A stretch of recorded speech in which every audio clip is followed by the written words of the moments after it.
This is my 143rd video on my work with OO gauge. See part 1 of this series for my reasons for getting into OO gauge when I already had a lot invested in working in N gauge and I didn't really have space available for a large, fully operational OO gauge layout. Also see my lengthy series on my N gauge railway modelling for smaller and more complex scenery and smaller scale trains running. I had hoped to make this video about the LMS Coronation Scot, a very interesting part of railway history, to me at least. But I've been planning this video around the Hornby Coronation Scot R3092 train pack, and it turned out that this is just a pile of worthless junk.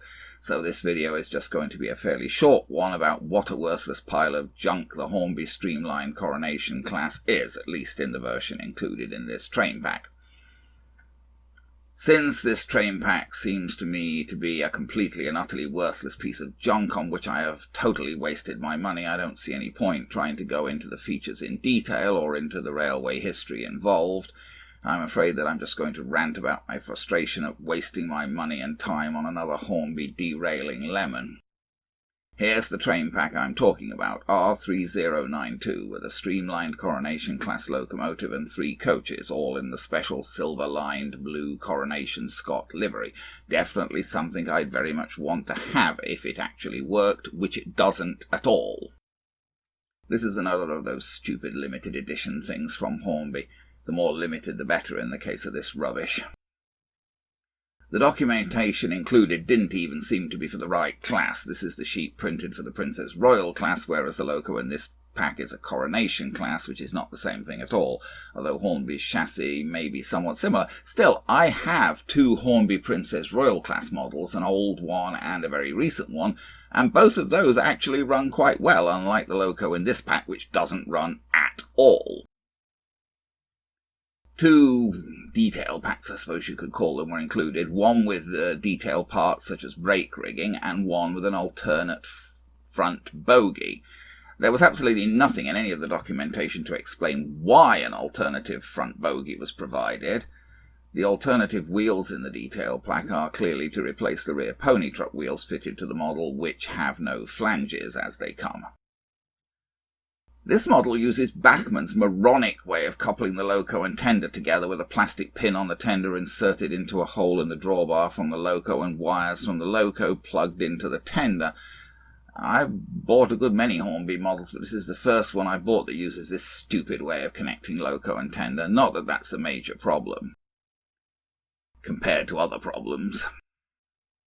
The alternative front bogie has larger wheels than the one fitted to the model. I gather from checking forums, not from anything that Hornby actually provided, that the alternative bogie has wheels that are more true to scale, whereas the fitted bogie is supposed to run better. Neither ran worth a damn for me.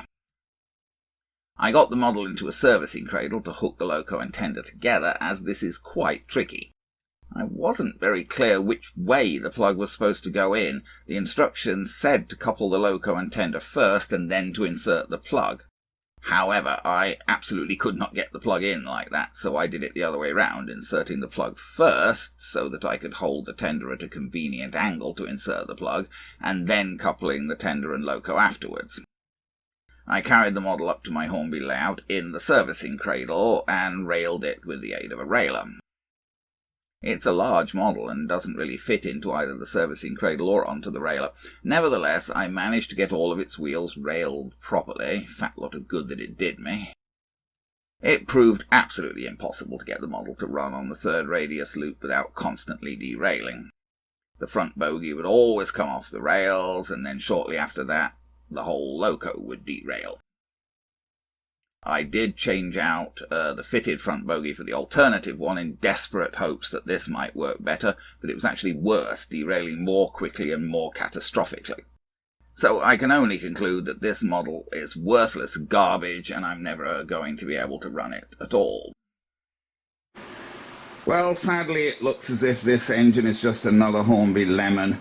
It basically seems to be worthless as an operating engine because it just won't run at all, even on 3rd radius circuit, without constantly derailing.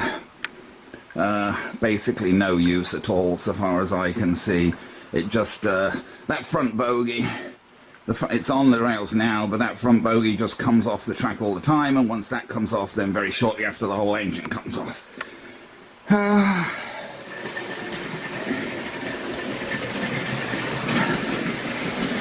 It's just a dead loss. I think the front bogey's already derailed. It's hard to tell. Yeah, the front bogey's already off, and then the whole engine's going to come off in a minute, probably.